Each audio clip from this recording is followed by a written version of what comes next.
Das Klassenzimmer, eine Geschichte. Es gibt ein Heft namens Henry. Das Heft hat einen Freund. Der Freund heißt Bucky. Bucky ist ein Bleistift. Henry mag nicht Bleistifte, aber das Heft und der Bleistift sind Freunde. Aber sie haben ein Problem. Das Problem ist groß. Das Problem ist Deutsch. Mathe ist leicht und Englisch ist leicht und Biologie ist leicht, aber Deutsch ist schwer. Wer kann helfen?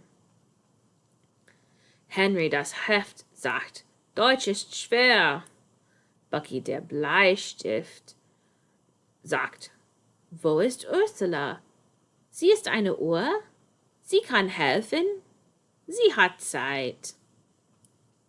Sie gehen in die Schule.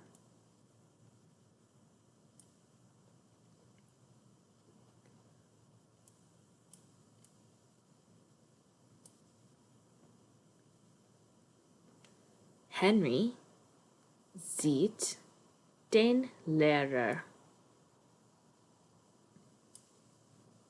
Henry das Heft fragt, Entschuldigung, wo ist Ursula?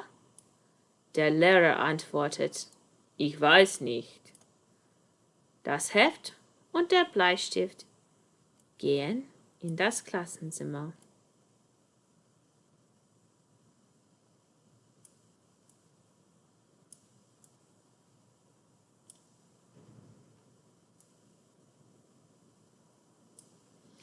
Bucky, der Bleistift, sieht die Lehrerin.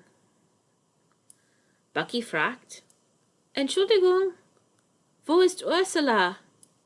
Die Lehrerin antwortet, ich weiß nicht.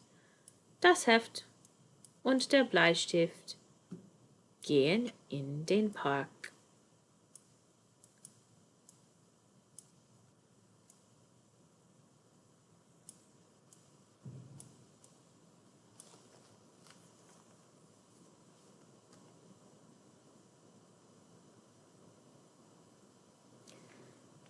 Sie gehen in den Park und sie sehen Ursula, die Uhr. Henry fragt, Ursula, kannst du helfen? Bucky sagt, Deutsch ist schwer. Ursula antwortet, ich kann helfen. Ich bin intelligent. Deutsch ist leicht für mich. Und Henry, Bucky und Ursula sind jetzt Freunde und sie lernen Deutsch zusammen. Das Ende.